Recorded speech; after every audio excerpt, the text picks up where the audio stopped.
Oi de novo! Vou ler agora Zen, a arte de viver com simplicidade. Neste livro contém 100 práticas para uma vida feliz, do autor Sunmyo Masuno. Ao iniciar aqui da prática número 49, com o tema Evite o desperdício. Por exemplo, experimente comer as folhas dos legumes. O que é uma mente zen? Se eu fosse descrever uma mente zen em poucas palavras, diria que se trata de uma mente capaz de aproveitar todas as coisas. Por exemplo, ao preparar refeições, não descartamos quase nada. Pense nas folhas do daikon, o rabanete branco. A maioria das pessoas simplesmente as joga no lixo, mas se você fizer uma conserva delas, obterá um acompanhamento delicioso. Nós também nunca jogamos fora as sobras. Quando percebemos que não vamos conseguir terminar nossa porção de comida, logo a oferecemos para outra pessoa. Esse tipo de atitude é uma bela forma de aperfeiçoar nossa mente. A essência do Zen está na beleza das coisas simples. É possível encontrar beleza nas coisas desprovidas de tudo aquilo que é desnecessário e que não ostentam nenhuma ornamentação. Numa edificação, por exemplo, a beleza pode estar nas estruturas expostas ou nos materiais sem acabamento. Os ornamentos desnecessários destruiriam essa beleza essencial. É assim que vemos as coisas. Saiba apreciar os materiais ou ingredientes básicos, sejam eles quais forem. É uma forma simples de aprimorar sua mente e seu estilo de vida.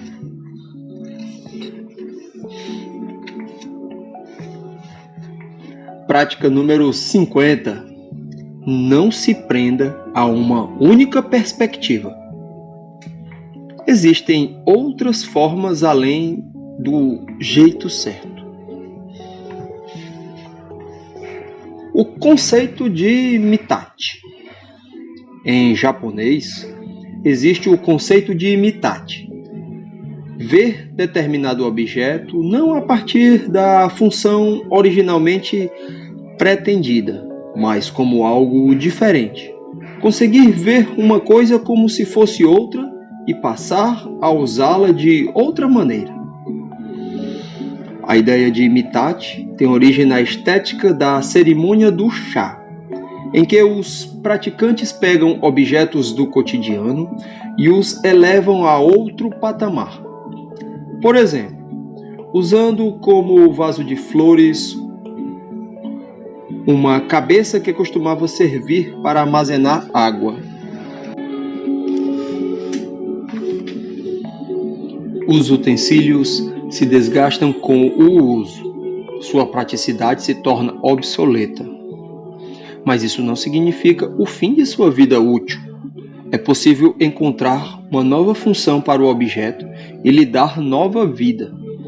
Esse é o espírito que reside no coração do Zen. Por exemplo, uma moenda de pedra. Depois de anos de uso, o desgaste impossibilita que os grãos continuem a ser moídos nela. Mas isso não significa o seu fim. A mó pode ser levada para o jardim e talvez servir como ponto de apoio para alcançar lugares mais altos. Ou uma xícara de chá com a borda lascada pode ser usada como vaso para plantar pequenos brotos. Os objetos não têm apenas uma função. Podem ser usados de uma infinidade de outras maneiras, a depender da imaginação de quem os tem nas mãos.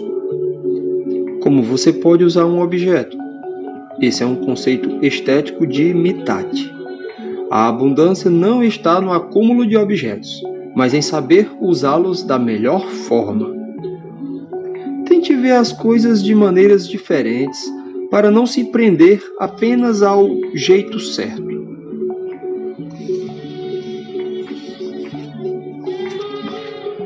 Prática número 51. Pense com a própria cabeça. Encare com ceticismo o senso comum. Conhecimento e sabedoria são similares, mas não são iguais. Conhecimento e sabedoria podem parecer iguais, mas não são. As coisas que você aprende na escola ou por conta própria, isso é conhecimento. A sabedoria, por outro lado, é o que você aprende colocando essas coisas em prática. Ambos são importantes para uma vida feliz. Não se deve privilegiar uma coisa em detrimento da outra. Mantenha o equilíbrio. O monge zen Ikkyu, famoso por sua sagacidade, muitas vezes demonstrava seu conhecimento e sua sabedoria na forma brilhante como resolvia problemas difíceis. Na minha opinião, pessoas que têm conhecimento e sabem como aplicá-lo a situações específicas são capazes de passar tranquilamente pela vida. No mundo de hoje, em que somos inundados de informações o tempo todo, existe uma tendência a negligenciar a capacidade do nosso cérebro de pensar. Muitas vezes nos sentimos prestes a explodir com tanto conhecimento. Mas como viver a vida é uma decisão sua. E por esse motivo, é ainda mais importante ter sabedoria, para ajudá-lo a decidir como viver depois de entrar em contato com várias formas de fazer isso. Observe o máximo que puder, sinta o máximo que puder e faça questão de pensar com sua própria cabeça.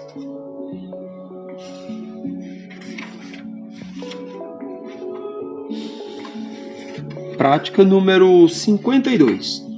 Acredite em você. Quando você desiste, seu potencial despenca. As possibilidades brotam da confiança. No Zen nós dizemos: todas as coisas vêm do nada. Essas palavras se aplicam em especial à natureza humana. Todos nascemos nus, ou seja, desprovidos de posses, com absolutamente nada. Olhando para a situação de outra forma, também é possível dizer que é exatamente quando não temos nada que nosso potencial é ilimitado de verdade. E dentro desse nada, podemos encontrar infinitas possibilidades. Ou, como dizemos no Zen, dentro do nada existe um potencial infinito. Nós temos diversas competências. Ninguém tem zero potencial. A pergunta é: como trazer isso à tona? Para aqueles que estão se sentindo empacados na vida ou que perderam a convicção, a resposta é: acredite mais em você. Suas capacidades ainda não foram realizadas de forma plena. Caso faça um esforço para explorar mais seu potencial, terá uma revelação. Passará a acreditar nas possibilidades que residem dentro de você. A vida nem sempre é um mar de rosas. Nossos esforços às vezes acabam não rendendo recompensas. Apesar disso, tente acreditar em você e fazer seu melhor. Não tenha medo de seguir em frente.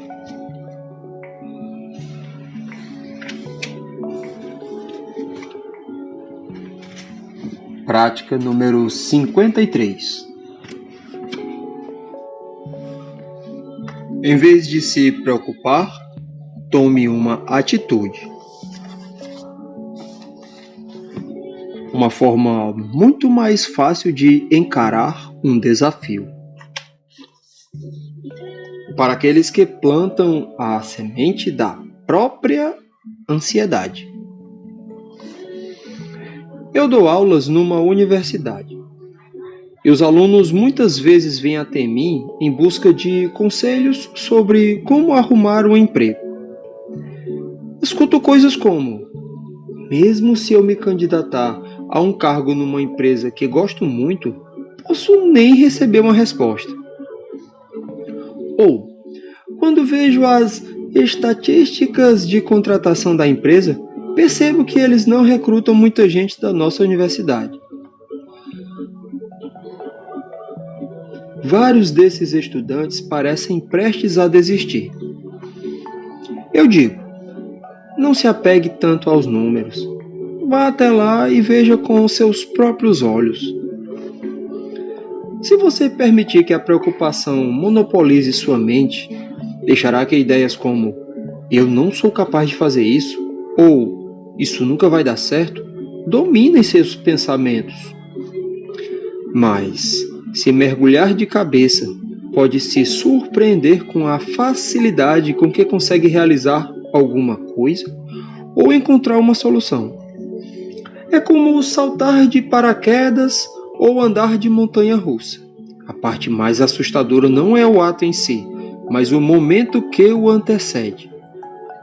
Responda com sinceridade. Você planta as sementes de sua própria ansiedade?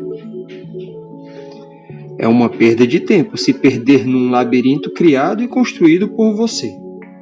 Em vez disso, direcione as energias para a sua realidade no momento e tente dar um passo de cada vez.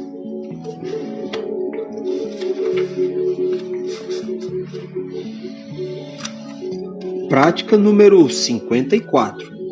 Desenvolva sua força mental.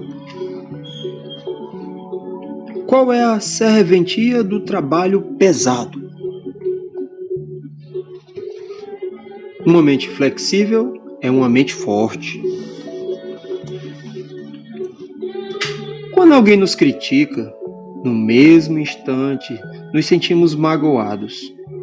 Quando alguma coisa desagradável acontece, não conseguimos parar de pensar nela. Por que não podemos apenas seguir em frente? Uma maneira de fortalecer a mente é fazendo faxina.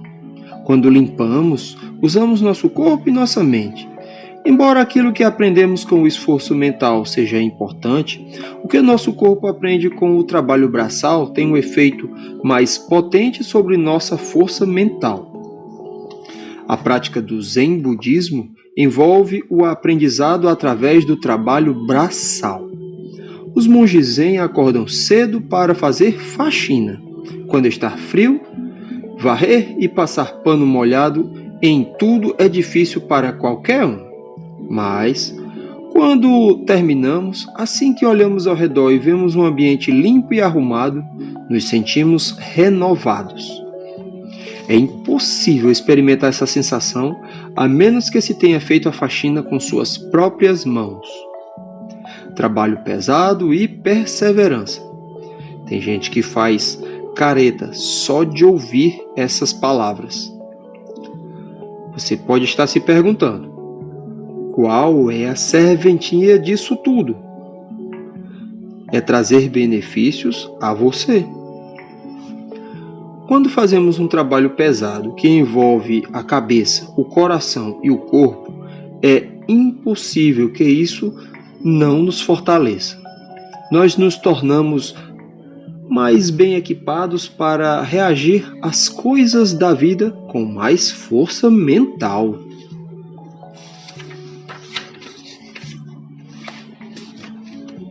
Prática número 55. Tenha iniciativa.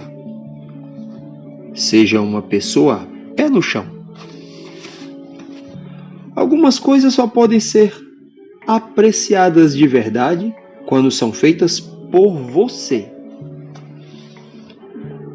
Existe um provérbio zen que diz: experimente o quente e o frio na própria pele.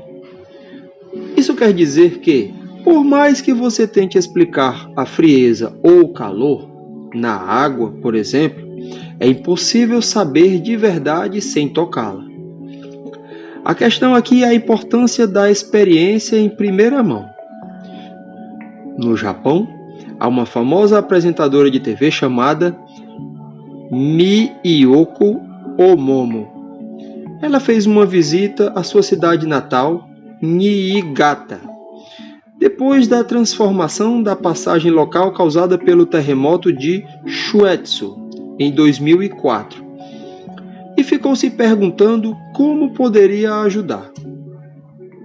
Como vinha de uma família de agricultores, arrendou um terreno e começou um cultivo de arroz por conta própria. Nos dias úteis, continuava em seu emprego em Tóquio e nos fins de semana ia para a sua cidade, onde trabalhava na lavoura. Ela fez tudo sozinha, do plantio à colheita, e não hesitou na hora de sujar as mãos de terra. Ouvi uma declaração sua num programa de rádio. Nunca comi um arroz tão gostoso na vida. Era como se eu pudesse ver o rosto de Kanon, a deusa da misericórdia, em cada grão. Ela soube apreciar o valor do arroz que trabalhou tanto para plantar e colher. Literalmente se tornou uma pessoa mais pé no chão. Existem coisas que só podem ser apreciadas de verdade quando são feitas por você.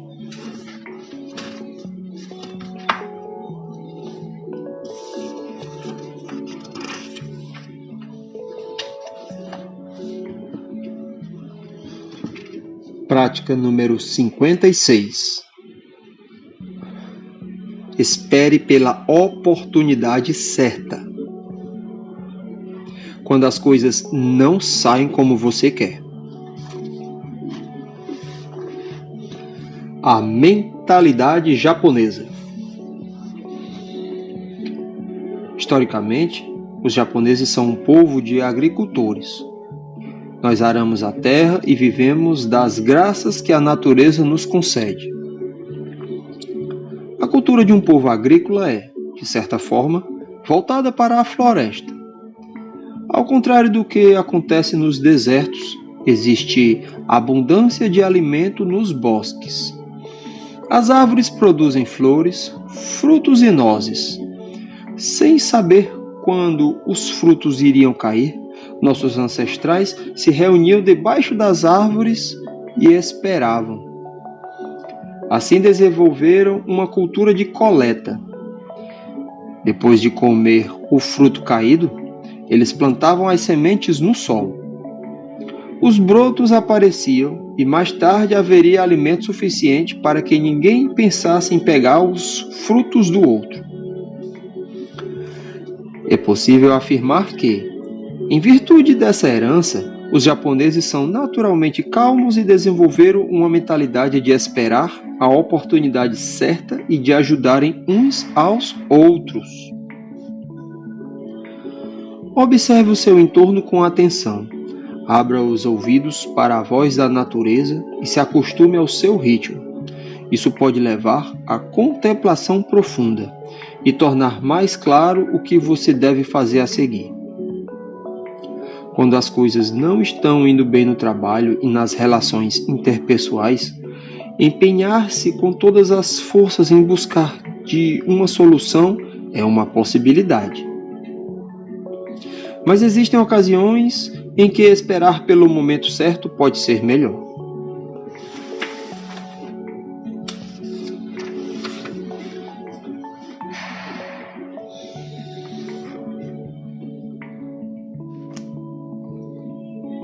Prática número 57.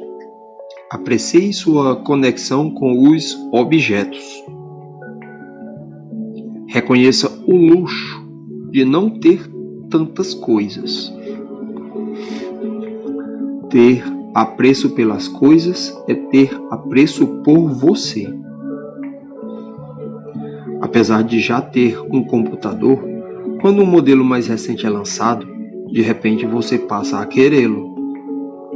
Embora seu carro tenha apenas 3 anos, você tem vontade de trocá-lo por um novo. O desejo alimenta a si mesmo, e a mente acaba dominada pela ganância sem limites. Isso não é felicidade. Pense nas coisas que o cercam.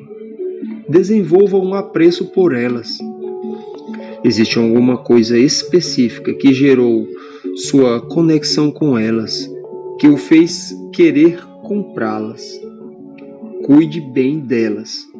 Trate-as como se fossem as melhores coisas do mundo.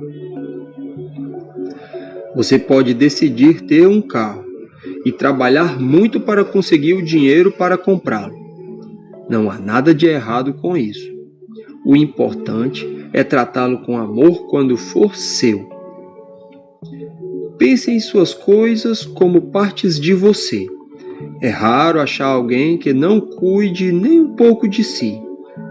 Quando você adquire uma coisa e começa a cuidar dela, um amor acaba surgindo. O mais importante é sua postura em relação às coisas que lhe pertencem. Use as mesmas coisas durante anos, talvez até décadas. Você vai se sentir bem pelo tempo que passou com elas. Pense na conexão entre pessoas e coisas. Trate ambas bem, como gostaria que tratassem você.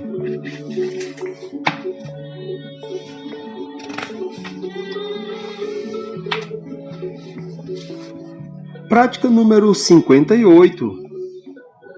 Experimente contemplar a natureza em silêncio. Arrume tempo para se observar bem de perto. O motivo pelo qual você tem um desejo inconsciente de se sentar quando encontra um jardim. Os templos de Kyoto e Nara atraem muitos visitantes. Seus jardins existem há centenas de anos. Quando vemos esses jardins, automaticamente acabamos nos sentando. Apesar de podermos contemplá-los de pé ou andando, por alguma razão queremos nos sentar. Esse ato incentiva a contemplação. O que pensamos varia de pessoa para pessoa, mas quando vemos um jardim, algum de nós podem refletir sobre o jardim em si. Ao fazer isso, transcendemos centenas de anos e somos capazes de travar um diálogo silencioso com as pessoas que o criaram. No fluxo relaxante de um estado contemplativo, tentamos encontrar nossa própria existência. É uma oportunidade de reexaminar nosso dia a dia. É importante arrumar tempo para esse tipo de experiência. Você não precisa ir a Kyoto ou Nara. Um jardim, um templo ou uma igreja perto de sua casa também servem. Tente se sentar e estabelecer um diálogo com a natureza. Prática número 59. Tente espairecer a cabeça. Tenha consciência de quais sentidos estão sendo estimulados. Faça menos, não mais. Esvaziando a mente, permitimos que o nada tome conta de nós. No mundo do Zen, chamamos isso de Mushio, ou além do pensamento, que se refere a um estado no qual não retemos nada dentro de nós mesmos. Espairecendo a cabeça e olhando para o céu, você verá a mudança no formato das nuvens. Esvaziando a mente e ouvindo com atenção, tudo ao seu redor vai se resumir aos sons interligados na natureza. O canto dos passarinhos, o farfalhar das folhas ao vento. Mesmo se estiver numa cidade, ainda existem muitos sons e cenários que evocam a natureza. Absorva ao máximo o mundo natural. Ao fazer isso, você perceberá que também é parte da natureza. Por exemplo, a chuva que cai das nuvens que você viu no céu se despeja sobre um rio ou alimenta o lençol freático que fornece sua água potável. Esse é o momento em que você vivencia a completude da inter-relação das coisas na natureza. Sobretudo nos momentos mais corridos, arrume tempo para espairecer a cabeça. Ainda que por poucos minutinhos, experimente a prática Zen do Mushiryu, de ir além do pensar e não pensar. Você pode se surpreender com o quanto isso vai acalmar sua mente e infundir em seu corpo uma extraordinária dose de energia. Essa foi a leitura de várias práticas desse livro maravilhoso, Zen, a arte de viver com simplicidade, de Sun Myo Mason. Agradeço! Tchau!